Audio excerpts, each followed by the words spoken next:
Oh, the human realm.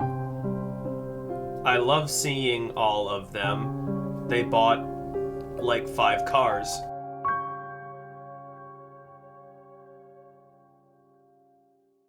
What if that portal just leads to like a Wendy's or something, and then Belos is like, where the fuck are we? Is this fucking Wendy's? I will be honest, I always make this mistake. I went into it with low expectations, and no, they just continue making really good stuff for the Owl House. They really do. Like I was saying, like, it's just constant climaxes. Like, the whole episode is just imaginary season 3A smushed together, but it's the climax of every episode. It's not like the jokey joke like side stuff or the individual plots. It's all just the good stuff put together, and it flows really well.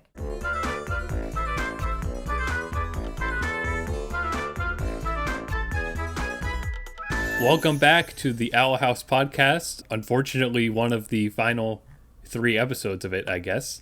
So this is just in case you're new, this is a podcast where my friends and I have been watching the Owl House pretty much completely blind. I think like season 1, a few of us saw a few episodes, but then after that, we were going in just watching these right as they came out, trying not to look at trailers and things like that, and just talking about our immediate thoughts after discussing every single episode. So we're back here with season 3, but we also have this entire podcast series with every other episode prior to this. So if you want to listen to those, you could check out my YouTube channel or check us out on audio podcasting apps like Spotify, Apple Podcasts, everything. It should be on everything. And there we go. Plus our bonus RPG episodes. Yes, we have a handful of bonus episodes. I would even call our awards episodes bonuses. Where Yeah. Award show fashion have reviewed like the entirety of season 1 and 2. And then we also recently worked together with another podcast called Quest Friends and played a little bit of an Owl House inspired tabletop RPG, which was very fun. So you can check all those out if you're interested. And with that, here's Owl House season 3, which I don't know who should start. Should I? I'm already talking. No, Chan should start with a haiku. What? Because we said we were going to do that. We're going to start with the haikus, yes. I'll edit this before the podcast even starts. This will be the intro. We'll make it very dramatic. So Chan, let her rip. Give us a haiku about this episode. Oh, the human realm. I love seeing all of them. They bought like 5 cars. That's all I got. I'm sorry. Nope, it's perfect. It's perfect. Sets the Thanks. I'm just happy I didn't know where I was going with it, but we got all the syllables. Yeah, you know? we did it. So, I don't know. I'll start with my thing to say because We should say the episode was called "Thanks to Them," right? It was called This was thanks to them, and because they have no self-control and told us every episode title already. The first word of every episode title spells something. I guess we shouldn't spoil that. Maybe You can look it up if you want. Yeah, I mean, I'm sure everybody already knows. Who cares? But my thoughts on this was that I think they did a really good job. Like, I mostly focused on this, scenario that, like, they were told they only have 3 episodes left. Because the way I look at this episode is, like, everything that happens in this episode would have been season 3 if the show lasted longer. Like, the way that this episode ended, that would have been the mid-season or season finale of a longer form season 3. And I can't say that I like that more than like if they had more episodes, because if they had more episodes, we'd be in the human world for a while, but we'd also get things a little more fleshed out and stuff, of course. But you're hurting me saying things like that, because I'm like, that the theme song montage, like I could totally see so much of that being like full episodes. Exactly. Yeah, that's 100% what that was. Yeah. But it's just like at the same time, just focusing on like the climactic stuff, like that's also what we want too, just to get to that stuff faster. It sucks, but it's also like they did good to like. It's like the hypothetical season 3A that never happened. Yeah, well, I massively agree with it because like, I don't feel like it. Maybe like you could say, oh, it was a little rushed, quote unquote, like getting back, but like it's still like I watched it and I really enjoyed it, and I didn't really feel like, oh, this is very clearly something they had to rush out. Like, exactly. Even like the theme song montage, like, obviously it would have been nice to see a lot of those moments in, like, a full fleshed out form, but, like, it also just lets us fill in the gaps ourselves, which is kind of nice, and I am not dissatisfied. Because, like, think about, like, you know, we'd have to spend 10 episodes with, like, oh, is Bellows still there? We don't know. But, like, obviously he is. And, like, we'd have to sit there for 10 episodes wondering about that. Whereas this, we get it. We get that on top of several other kind of climaxes that, like, yeah, maybe have slightly less impact because we didn't have to wait so much for them. But I think they still hit about the same. Yeah. I mean, we would have known that Bellows was still there. Well, yeah, I know, but the characters realizing it, I mean. Yeah. I think like when we recorded our last podcast about the season 2 finale, I don't remember what I said, but like I think I said something about the very last scene about, or I know, no, I was wondering if Bellows was still alive and was like, I didn't have an answer to that. But then after we recorded the podcast, I like rewatched the ending, and like after the credits, I think you saw some goop in there, so like it was clearly a Bellows thing. Well, yeah, there was clearly Bellows. Bits of his body clearly attached itself to Hunter. I mean, step one, every single design in the entire episode was yes, like, that's amazing. something too. Like, it's so impressive how many designs they crammed into this. Yeah. It's amazing. Usually they wouldn't want to do that, but they like just on like not just costumes for the characters, but also like some new side character stuff. Very briefly, like they had budget for this for sure. It's amazing. I love V's new design. I really love V's new design. Yes, definitely. I think that's the one thing, V, because I think we talked about it probably a handful of times last season too. I think because she had one episode, right? Like, she could have totally benefited from having more, but like they use her the right amount here. Still a lack of like an emotional connection for me to her.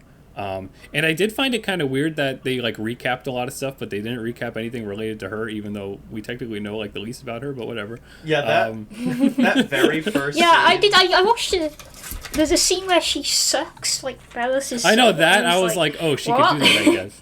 I know she's a bastard, but I don't. Yeah, from what I remember, it's like, you know, her species was hated, so I mean that's why she would rather stay in the human world and all that. But she's definitely the one aspect that like clearly they would have defined her much more if we had a season for them to be in the human realm. But we don't, and she also just stays behind. So I mean, like, it's kind of okay that they don't give her attention. Like, I'm sure there's people out there who love her and would want to see that, but in terms of the plot as we're presented right now, it doesn't really feel like I didn't watch this episode and then the credits rolled and I was like, wow, V like sucked. It was just like, yeah, V's like this side character. Like it's well, a fine her thing. Specifically, I think her species was like extinct, but then they were brought back as some clones created by the Emperor, and so she was being like abused. Oh yeah. That's why she didn't want to go back, I guess. But also just because she got used to life in the human world. I appreciated how she was like correcting the other witches on human stuff. Yeah. At the start of the episode, I was sort of thinking, like, you know, as it was montaging through, I literally was having the thought, do I even want to see these characters in the human realm? Like, I don't think that's kind of like a fish out of water, just like typical thing. But as the episode went on and they did lots of jokes and stuff, I was like, yeah, okay, no, this is great. Like, I was worried it could be very tropey, but the way they do it, like they do a lot of funny stuff with it. The running gag when they don't know what a car is, they Yeah. just call a baseball bat a car, and I thought there were lots of really sweet scenes early on. So I'm still trying to process what we just watched, which is why I haven't said anything. Yeah. Now, I know, I already have to rewatch it. I'm like, what? they like shoved an explosion of gay in our faces, which I found really Yes, funny. like right at the beginning. I don't know what I think about that, because I'm not going to go, wow, well done, Disney. You do Yeah, exactly. No, It's fuck not. off. It's not Disney. Like, we know that. We're well aware But- that's not Disney. I also found it really funny because the way that Amity and Luz expressed their queerness, and also the other characters in their episode expressed their queerness, it's such a modern generation thing. Yeah. Lumity Studios presents Hey Mum, I'm bi. I'm like, that is an experience I cannot relate to because I'm too old. Yeah. And I was really hit by that, and I was really hit by how amazing that would be if I was a young Gen Zer coming out to my parents and then saw something like this in the Owl House that was exactly like my experiences, it'd be very, very sweet. Yeah, I mean, there's a million things that happen in the episode, but I know that's definitely going to be one of the aspects that people are going to be talking about, and it's amazing. It's like it's not even something that it's like the fact that that's in there at all, whether or not it was part of a montage or could have been an actual scene or anything like that. Like the fact that that's there at all, like there's nothing to complain about. It's like that's amazing that they got that in. It's almost absolutely hammy, like how they're gay, but I can't be mad at it because that's how people are. That's how we are these days. Yeah. And I just found it really funny and somewhat endearing. What's the mom's name? I forget. Camilla. Yeah, Camilla was like, she just became, gay ally mom. And she was wearing a sticker, and she was reading like books about gender that were in her room. Yeah. She is I love that so precious. Her mom is like flawless. I know that's something I did not expect to get mom lore. Like that whole little dream sequence and stuff. That was awesome. Yeah, it was really sweet. Yeah, I was really worried. Okay, so let me go into my main concern going into this episode. With all this imagery of edgy teen Luz with the hat on, looking like her beta design, which everyone knew was smoking cigarettes, looking really depressed, having a scar on her, having a sour nose. I was like, are they going to make Luz an edgy character? Are they going to get rid of her childlike wonder and grow her out of it? Because that is probably one of my most hated tropes in modern cartoons.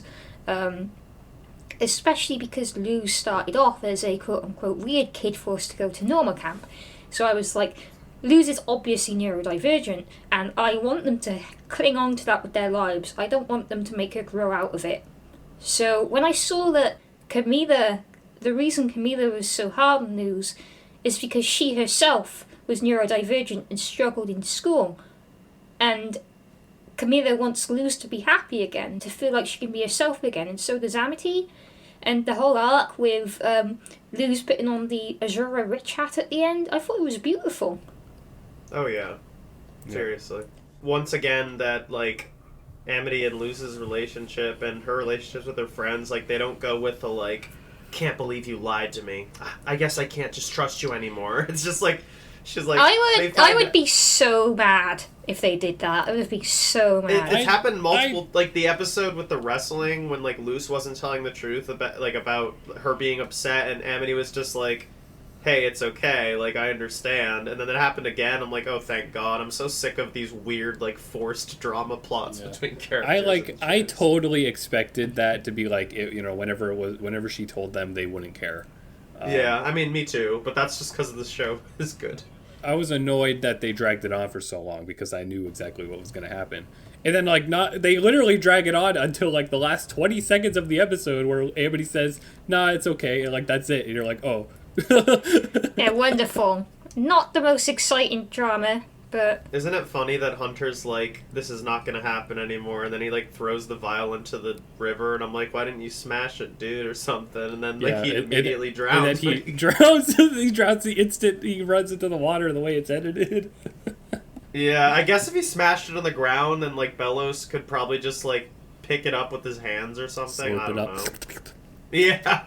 I don't know. I was like, yeah, is he gonna chug it right now? Is Hunter about to chug it? But then I don't know if that would be a good idea either, because Bellows would probably, And anyway.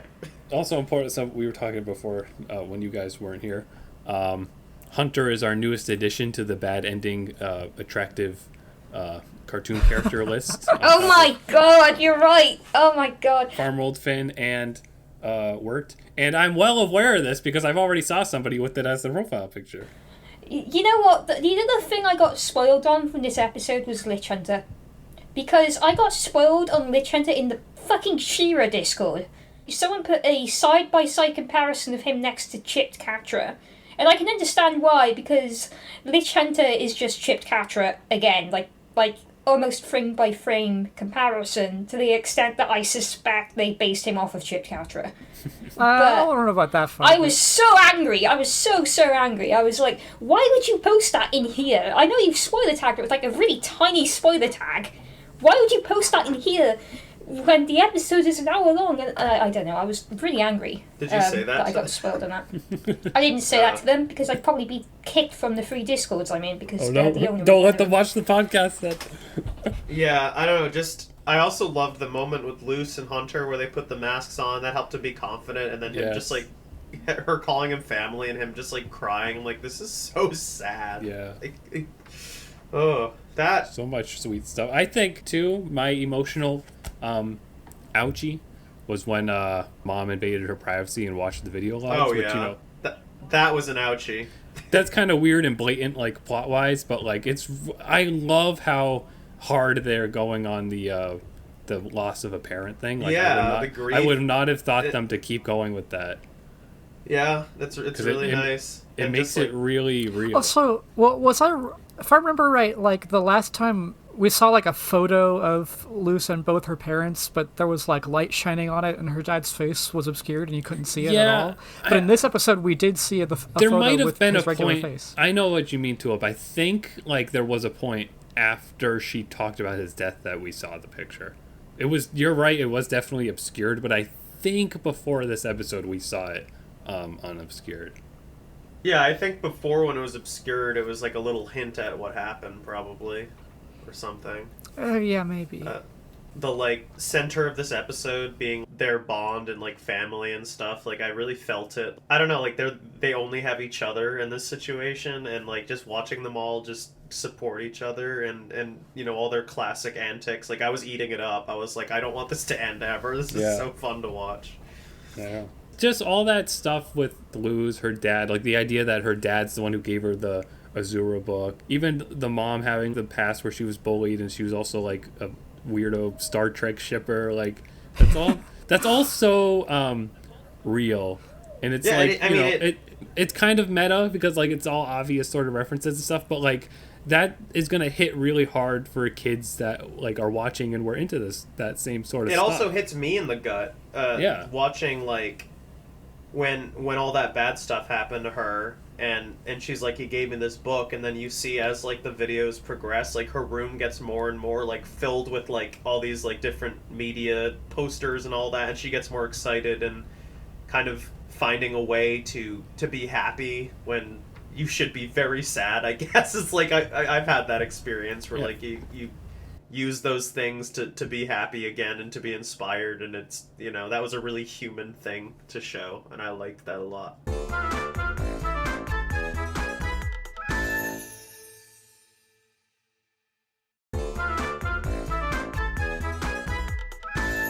All right, now I guess I don't know. It's related to dying.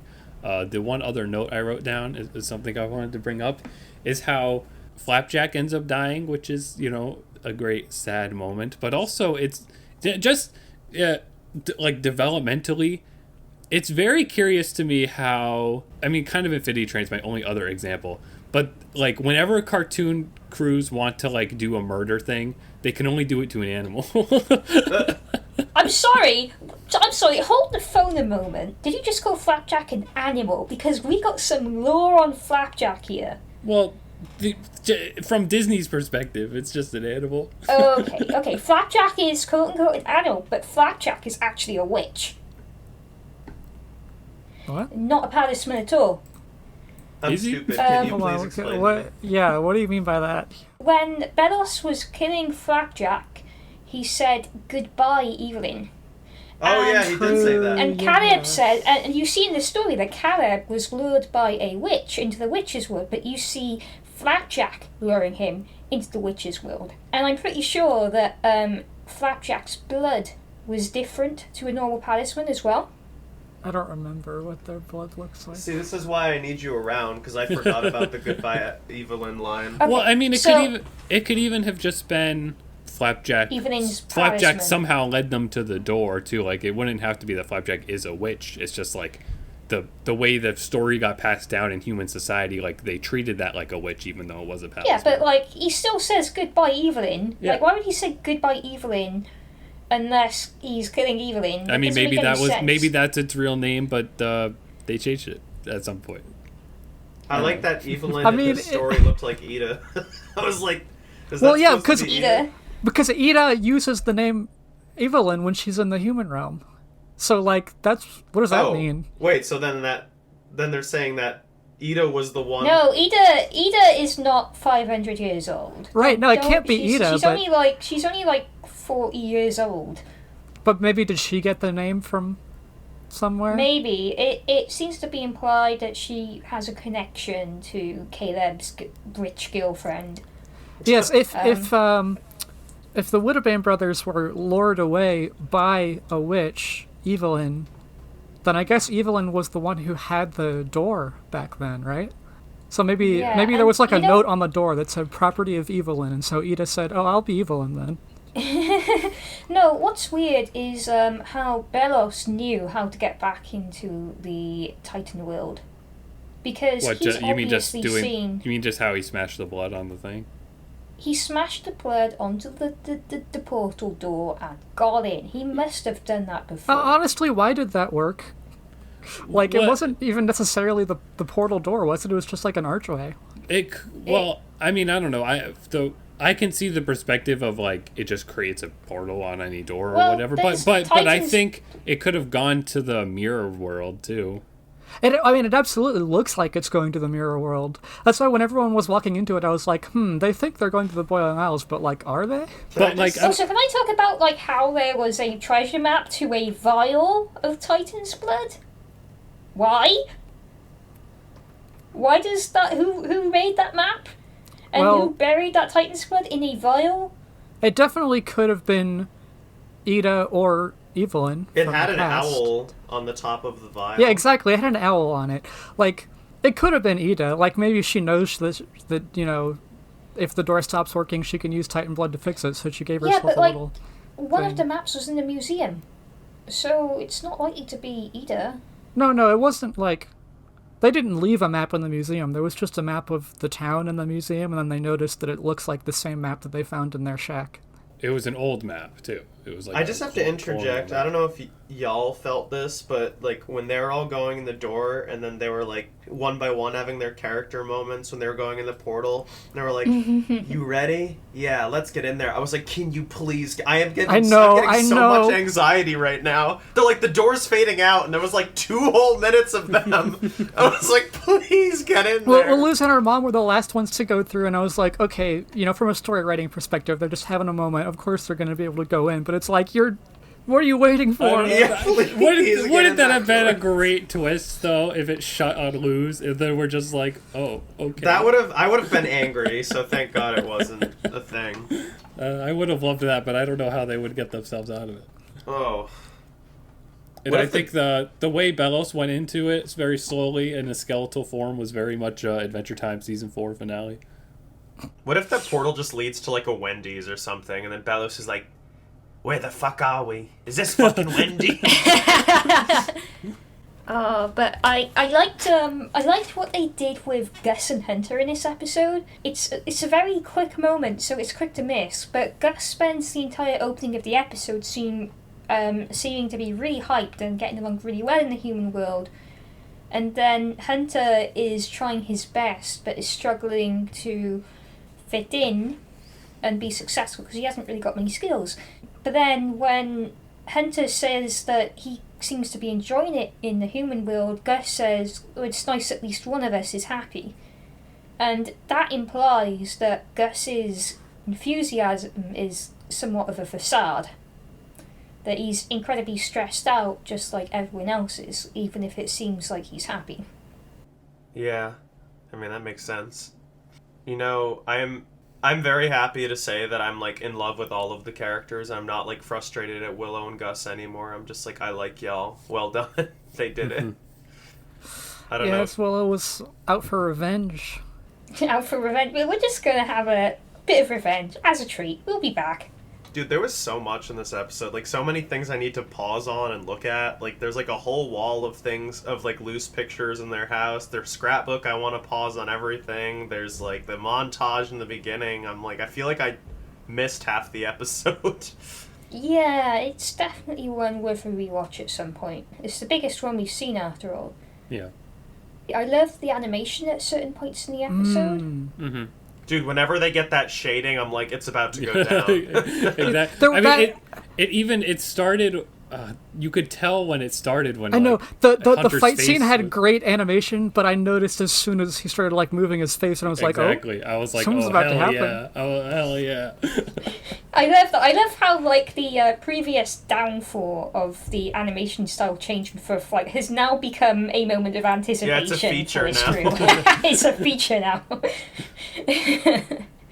It's like an art style change. Yeah, I was telling Nick this earlier, but I love how they were able to make it such a Halloween-y episode in the middle of October. I literally just went to like a haunted attraction yesterday, and I was like, oh my god, it's just like this. This is great. Just I don't know. It's a very fall-y episode. Yeah. I love the brotherhood between. Oh my god! I just realised. Okay, so. Luz is like the mirror reflection of Philip, right? She even has his bloody hairstyle at the end of the last season. She even is dressed a little bit like him. And Caleb is the literal clone. No, and Hunter is the literal clone of Caleb, right? Oh, yeah. So Luz and Hunter's relationship is like what Caleb and Philip could have been. She's like, you're part of the family, yes. And that's why he cried. I mean, other than the fact that he's part of a family and loved. It's like everything Hunter ever wanted, and everything Caleb couldn't have, or the Golden Guard, in his past iterations. And I love the scene where Hunter was like, I'm way more confident as the Golden Guard. I was never scared as the Golden Guard. And Blues realises that it must be the mask. And she gives him, they put on some masks and they're able to hide their fear and anxiety and just go into the house to fight Belos, with Hunter making witty remarks as well. It was amazing. It was really cute. Oh man, it was really good. I feel so bad for Flapjack. Flapjack didn't deserve this. I know. Why did they cancel that show? just make a new season so they can bring make a new season so they can bring make a new season so they can bring Flapjack back to life, and also the marvelous misadventures of Flapjack. Yeah.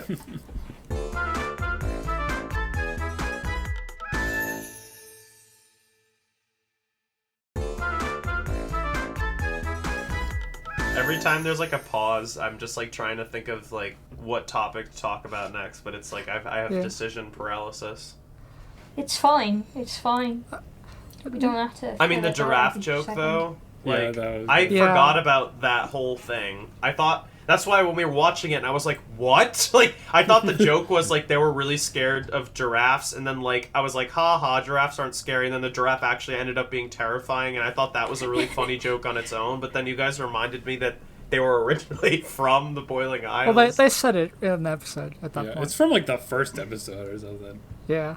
I love that. I completely forgot about that, and it was amazing. No wonder our ancestors banished them. I remember what I was going to talk about. Like the depressing thought of like it was in the montage, but like there was a point where like they like had to give up on making this door, and Luz had to be like, you know what? I guess I have to go to high school now. You know what I mean? Like, like your one priority is just getting back to the Boiling Isles, and there was a moment where they literally had to just be like, I think you have to go to school now. This is not gonna like we don't know what to do. And then she actually just started going to high school. It's kind of wild. There was 1 second when we saw that school bus driving away that I was like, wait, they're not like all going to high school, are they? Oh, I know. That's funny too. That they're also like, yeah, I guess you guys don't have to go. I mean, they can't go logistically because they don't have like records of any kind. I have questions about V. She was going to school as Luz for a long time, and and now Luz went back to school and was suddenly very different. I liked that Luz had people at the school who liked her for how she was before she went missing and wanted to be her friend, even though she wasn't really that person anymore at the time because she was so broke. But you kind of see in the flashback videos that maybe Luz hasn't changed as much as we think. Like, she has been in this state of mind before. When she was a child and she lost her father. Mm-hmm. And then she found Goodrich Azura and got really, really into it as like a way to Firstly, because of course she loves Good Witch Azura, but also because it's her way of connecting with her father and trying to cheer her mother up as well. And that's why So- that hat scene at the end, like, hit you in the gut. Yeah, it's beautiful. Yeah. Like, I don't know, I have a lot of feelings, and I'm sure if Luz goes back to the human world, she'll be good friends with those kids, and they'll set some schools on fire, maybe. Yeah, like I said, I really relate to that whole subplot. Like, as a kid, when I was a sad little kid and I was able to connect with something back then. I mean, even with Adventure Time, I wasn't exactly a kid by then, but it was like a very similar thing where you kind of give yourself to something as a way of moving forward, and then you meet people that like you for that version of yourself, and it's it's really beautiful. I could say my life dramatically improved after I got into Adventure Time when I was 16 during like a very rough patch. I mean, I'm not going to, but I could go on forever about how that happened with me. We'll get the Chan Life Story podcast. Yeah. We just start talking about Adventure Time again. Check out the Together Again podcast. I talk about that at the end. Oh my god. But this was absolutely the Camila episode, and the episode where we got to see into the human world for the first time in a while. And at the end of that, Luz and her mom had that moment. But you need to come home, right? And I think we talked about at that point how, kids going off on adventure type stories, they usually don't deal with the idea of coming back home, and that was like an interesting thing for the Owl House to be dealing with. But now it's, maybe you could say it's the logical conclusion or the next step after that sort of progression. Like, the mom is getting involved now. She's helping. Yeah. Instead of course holding she her would. daughter down, and trying to normalize Luz so that Luz doesn't suffer, but then ended up making Luz feel all alone, Camila decides to join her on her adventures so that Luz doesn't have to do it by herself. That's why I appreciated the nightmare sequence, because it also shows you, like, okay, why did she force her to go to this camp at the beginning? Like, if she's being so supportive now, and it was like, you can kind of tell that was just because of the principal, and he got her good. He's like, he made her feel real bad, and she was kind of like, all right, I guess he's right, I'm gonna do this thing, but like, because like if we didn't have that dream scene, there could be an argument from people that, like, why is she so nice? Like, why is she so supportive? She's an unrealistically supportive parent, but like, every parent's different, of course. But I think people would, without that backstory, there'd probably be a handful of people with that sort of point of view on it. And you can see that she, when her daughter was young, she found it really encouraging that her daughter was so weird. Yeah, she was so But happy. then as soon as she saw other parents commenting about it and other people, she got insecure. And unfortunately, that ended up taking it out on Luz and making Luz feel like she had to change. And it's such a complex notion. Like she's not a bad parent. She's a really good parent, but who has made a couple of terrible mistakes. Well, just the fear of being like, she's like, I was like this, and I was okay with that, but everybody told me it wasn't okay. And then, like, as an adult, they're like, hey, this isn't okay. And she's like, damn, as a kid, I knew the same thing. Like, they all said it wasn't okay. That means I'm responsible for making Luce like this into this thing that people deem not okay. So I should probably fix this. Like, it's my job. And it's like, that's like a really complicated thing. And yeah, because also she has the perspective of, like, well, I'm an adult now and I turned out okay. Like, yeah, well, she's like, maybe the only reason I thought this was okay was because this is how I was, and like maybe I'm doing Luce a disservice by like letting her do these things. Mm-hmm. I loved her moments, and also like her being a mother of 6, like she said, or whatever, and like spending her nights trying to figure out where they're like, she's like, where do I get apple blood? And she's like, they said the apple butcher, like, where is that? She thinks one exists. At least she's trying. Yeah, she's trying. She asks them if they want to drink blood. And she put food Yes, coloring. if they did. And she said, like, if they do, then we'll find a way. Like, what was she We'll gonna find do? a way. Oh yeah, she was gonna Little Shop of Horrors start killing people. MVP of this episode for sure, Camila and the Cedar. Yes. Amity and Willow were like a bit more background in this episode, I think, but I thought they were pretty sweet in the moments they had. I still don't think Willow is a particularly deep character. She's probably easily the shallowest out of everyone in that show. Yeah, but when Chan was talking about them though, like they definitely gave her a personality though over time. Yeah, for she sure. has. Like, She has a personality. Season 2 gave her more of a personality that makes her less of like she's the best I friend. feel like she's become the mom of the friend group at this Yeah. point, just taking Yeah. pictures and supporting. She doesn't really have any story of her own, unfortunately. I can't argue with you. Like, if you were like, which character out of all of these characters do you think is weakest, I would probably say her for sure. But not like in a way that makes me upset. Like, I don't watch the show and I'm like, ugh, it's Willow. Like, I actually enjoy her and I think she's cute and I just like accept her for what she is, I guess. Yeah, I think it's not. You have a lot of good characters in Yao House. You don't need Willow to be amazing. Well, that's You just what it need is. to Like, be she pleasant. kind of helps them be better by just bouncing off of them, which I guess is like Yeah. why people put those types of characters in shows. But Yeah. She adds to the group chemistry, especially when with Amity as well, I think. Also, I love there's- Gus wearing the earring, like wearing the mirror as an earring. Yeah. Aw, he looked great. Did the guy in the Emperor's Coven do that too? Was that also his Darius? earring? Not Darius, it was the illusionist guy.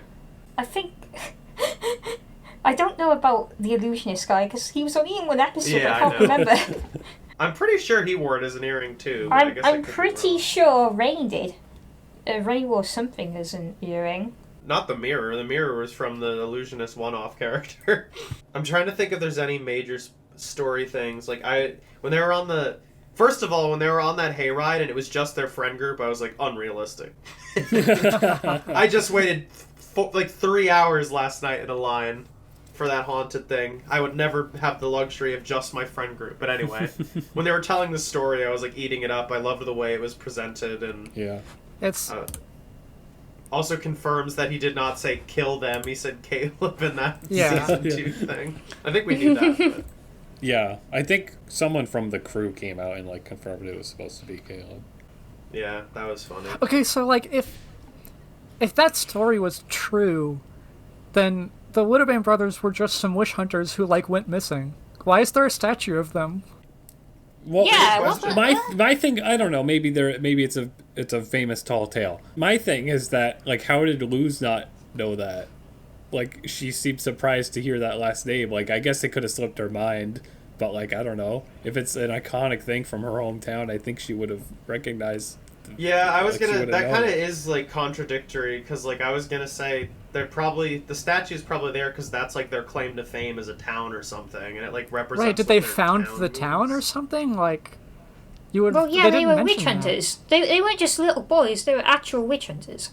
Yes, but there were So more they're a witch piece of hunters the- than just the two of them, right? It's not like that was particularly remarkable. I like to think that they were like like ignoring whatever that ghost story was, however embellished it was or wasn't. I like to think that they were like the mayor and his brother or something. Like they were town founders or in charge of the town, and therefore responsible for a lot of the witch hunting that happened. I mean, it's also like there's always like one or two people in like towns that are like the most well known, which is why it's like weird that Luce never heard of them though. I guess because she seems like the type who would like hang out at the like weird history place or whatever. Yeah, that is curious. But like to recap that whole scene, so like someone else do it. What did they say at the hayride? Like two brothers went missing because one was lured by a witch. Basically, Yeah, something like that. Yeah. Well, they learned how to go back and forth, and then they went missing. Oh yeah, that was an important thing. So they went back and forth between the Boiling Isles and the regular place, and then they went missing. So like, maybe at that point when they learned how to go back and forth, they became famous or something because they brought magic back. But I don't know. no, it's not that. Are you sure they went back and forth? You know what? I mean, they said that. I think we should like either put up the transcript or Yeah, I don't remember yeah. them saying they went back. She and dazzled forth. him with magic. They used the secret code to travel between worlds. Right there. Yeah, and then there was like a visual Philip of set him off going. to save his brother and bring the witch to justice. Okay. But neither of them were ever seen again. The end. The end. Also, Luz plays Hades, good taste. Yes. Luz plays Hollow Knight, great taste. Taller Knight. I loved that. It was funny because it was like, I think the scene was her recording the thing and you guys were probably intently listening and I was like, is that Hollow Knight? And I'm like talking over the episode. Luz plays Moon Farm Valley. Yeah, she plays some great games like Stardew Valley, Hollow Knight, and Hades. I love her taste. I mean, there's always been references throughout the show, but this in particular, because it's in the human world, there was a lot of reference. I mean, there was that Duolingo thing, which to me, like, is so blatant. Like, that like, originated that's from such like a Twitter joke, right? Yeah, that's such like a fandom, like, oh my god, they put it in the show type of thing. Like, look at the art. That's not like that's an art piece that they drew. That Luz probably drew on a computer. Friend of Owls and Titans. Original yeah, well, we were art talking about proposed. that handle's not taken. Somebody take it right now. Somebody take that handle right Friend now on of Twitter. Owls and Titans. Before Disney sues us, what we You do do it. Tulip, do it now. What? I don't know. I don't use Twitter. I'm not going to make a Twitter handle. We're gonna be too late and We'll make it. Then take it on Tumblr. no. Okay. You have to. You're committing to pretending to be loose in this, and you have to be an RP account. Is this what you want? Like, are you able to accept this responsibility? I don't have time for that. Exactly. I'm not doing that. I don't have to do it. I just need to have it so that when Dana Terrace wants to buy it, she has to pay me. Oh my god, you're evil. This isn't even the first Hollow Knight reference in Owl House. Yeah, I know. No, it There's was the in the thing in the intro. theme song. No, it's not available. What? It's not available. On Twitter? Tumblr. Damn it. Ah, wow. Twitter still seems to be open. I don't have Well, an email to use. I'd have to go and make a new email. Are there any other things we missed about the episode that you liked? I don't know. Like, I just like I'm skimming through like the timeline of the episode. Like, it's actually, it seems like less happens than you kind of think. Yeah, I guess it's true. There's just a lot in the background and like information overload, and also the whole time you're watching, you're trying to like piece together what we missed in those like months. So then it's hard to pay attention to what's happening in front of me, which is why I thought there was a lot going on. Oh, I like visual thing. Luz's bed has the little like sun and moon sticker. That's like the collector. I love that. Oh yeah, That's a I mean, cool little thing. as usual, I love the Emperor, like how horrifying Yeah. Belos is. Oh Like, god, I can't wait to I can't wait to meet the collector again. I know that was the one thing I wanted was for it to end with like just a little bit of that, but it's fine that it didn't. A post-credit stinger or anything, or just like a giggle. Nah, you gotta or wait. anything. Sorry. I know. We see you in fucking like July next year when they release both of them on the same day, announcing it the day before they come out. Is that gonna? Do you think they're gonna do both in the same day? I don't know, because this one's Halloween themed, so it makes sense that they did. It'll be Christmas put it themed. out They like get this. back and they're like, just have a big Christmas tree. It is like, you're back. We actually Oh my got God, along pretty well. It's Collector, aka Jesus Christ. Happy birthday. Oh no. Yeah, I don't know what they'll do. We'll have to see. From us being cartoon fans for so long, like, you know, we try to understand the development process of this stuff. But the fact that this episode's already out is, like, extremely surprising to me, because I would have thought this was, like, still a year away. Right.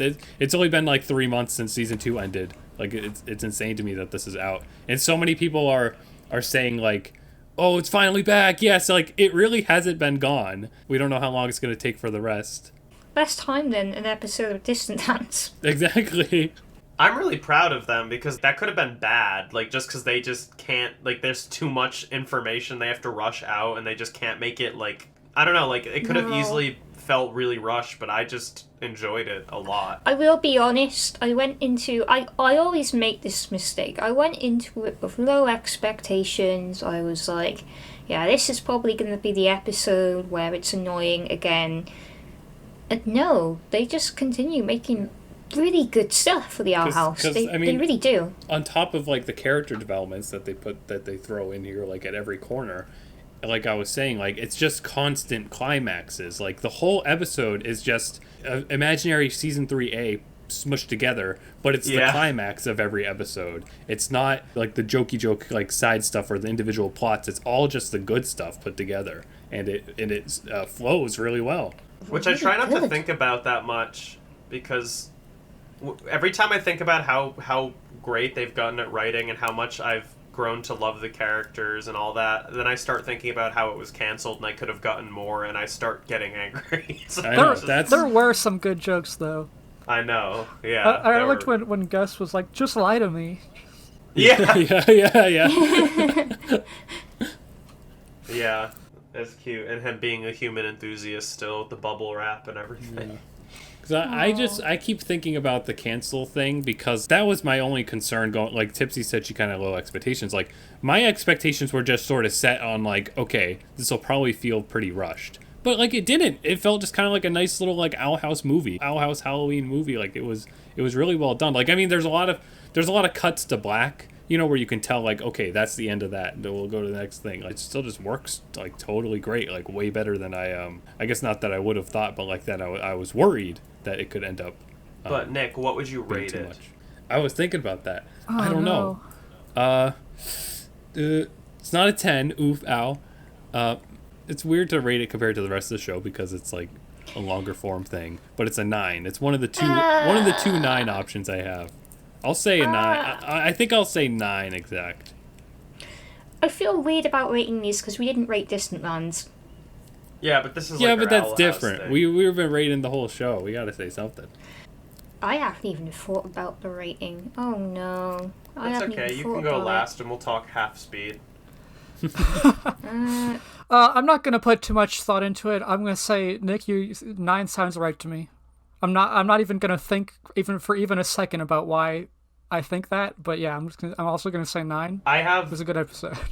I have kind of similar thought process, but my problem with my thought process is it feels like I'm not putting enough thought, because my brain is just like, that was fun, I love the Owl House, 10 out of 10. Like, but I'm like, okay, why is this a 10? Because I'm trying to think of episodes that I've given 10s before, and it's just like, but like, I was happy, I watched it, I really enjoyed it, and I'm like, why do I care so much about, like, why? I should just go with my gut. I give it a 10.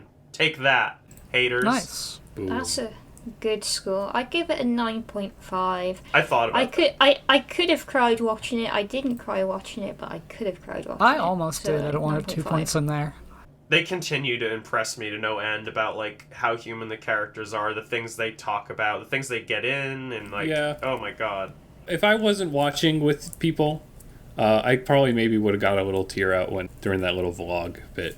Oh yeah. That definitely made me quite Yeah. sad. For me, it was the moment when Liz was coming to bed with her mom and they were talking. Yeah. Yeah, that was so sweet. It's so cute. I mean, I appreciated that about the episode too, is they had a bunch of quiet moments, like Gus being like, what was it like being the Golden Guard, or her talking to her mom, or like Luce with Hunter being like, we're family now, like, oh, love it. You know, people make all these annoying jokes about it being the pain house or whatever, or the characters being, like, traumatized and stuff, but, you know, hurting a character is easy. Making a character upset and cold and unable to connect with others is easy. What's more beautiful is having a character go through hell, and then they're still able to love and be true to themselves and be happy and childish and imaginative at the end of it.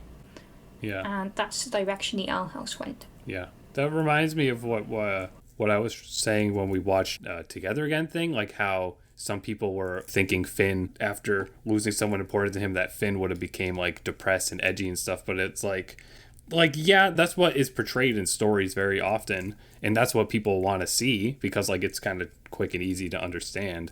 But something like what the Owl House is doing, or what that Adventure Time episode did, where it's these characters are beat to a pulp with emotional stuff, but they stay themselves, like that's the actual like very realistic and powerful message that should be delivered more often in these sorts of things. And that's what bothered me about Together Again, but also I had a love-hate relationship with that aspect of Together Again, and I loved how they handled it in Obsidian when we saw Finn after everything he'd gone through losing Jake.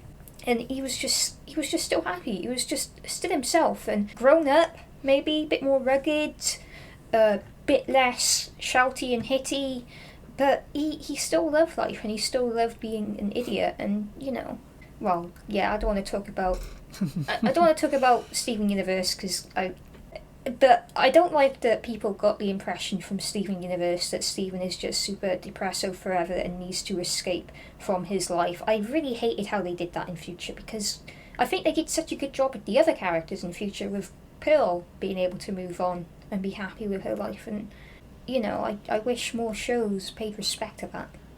What I was going to say is, I think you hit the nail on the head when you said it's easy to hurt a character, but honestly, I don't remember the second part. You said it's like more difficult to... It's more beautiful to have them still live life in themselves afterwards. That I totally agree with. But also, like, it's easy to hurt a character, but I think it's very difficult to write in a way that's a believable way to how they were hurt. It is a lot of black and white. You see, it's like they're hurt. It's like they become an empty shell or like all this business. But like, it's really, really cool to see shows that have like a complex like view of like when these things happen. Like, you can be happy, you can be sad, you can feel the whole range of emotions, because that's how humans are, you know. And it's not just like this person had a bad thing happen, they are now a goth.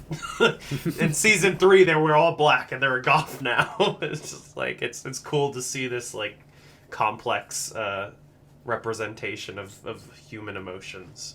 Yeah, it's just a storytelling thing too. Like, I don't even think it's harder to write like on either side of that. It's just that like the person is sad, they are edgy now kind of thing is much more common just because it's common. I think people just kind of don't think to infer it, you know, the way that some more recent things have been. Maybe, yeah, it takes a little bit more time to realistically develop like this is a longer episode, for example. Like, it takes a little more time to have a character sort of transform and go through like some sort of grief like that. But it's like, just in terms of writing, all you have to do is just like think about it. You know, there's my writing advice. Just think about it and it will work. I promise. Just the Azura thing, like Luce lost her dad and she was in so much pain, but that made her into the Luce we love today. And then we learn that later, and it's just like, it's cool to see grief handled in a way that's like that, and not just this character is now sad forever now until they have their one episode where they're like, I guess I'm okay. You know what I mean? Like, 10 out of 10. Well done. Before we end Halloween. off, I've got a question about something that doesn't really matter. Cool. That character who was like behind the desk in the museum place that had they them pronouns on their name plaque. Yeah, the non-binary ales. I did not see that. That's cool. Nick, you pointed out the voice actor. Yeah, Gray DeLewis. Yeah, that's like her performing name. She has 2 names, I think. They like recognized V. They asked like, "Have I seen you before?" And then V was like, "Oh, I get that a lot," or whatever. In the other episode, the V episode, one of V's friends from camp, when she was pretending to be Luce, had that same voice actor. Is that the same character? Possibly. Maybe. I can't say I remember much about the V episode. I'm gonna assume yes, but that's cool if that's true. Well, that would mean that they're like the same age roughly as Luce and all them. It'd be interesting that they have a museum job. I don't know. I don't know. It seemed like a classic like high school part-time job to me, honestly. Yeah, true. Like, they're just the front desk. You And know? there were also the like person who was leading the Halloween hayride story. I guess they're just into that stuff. Those are full of high schoolers, yeah, in real life. So cool. Yeah.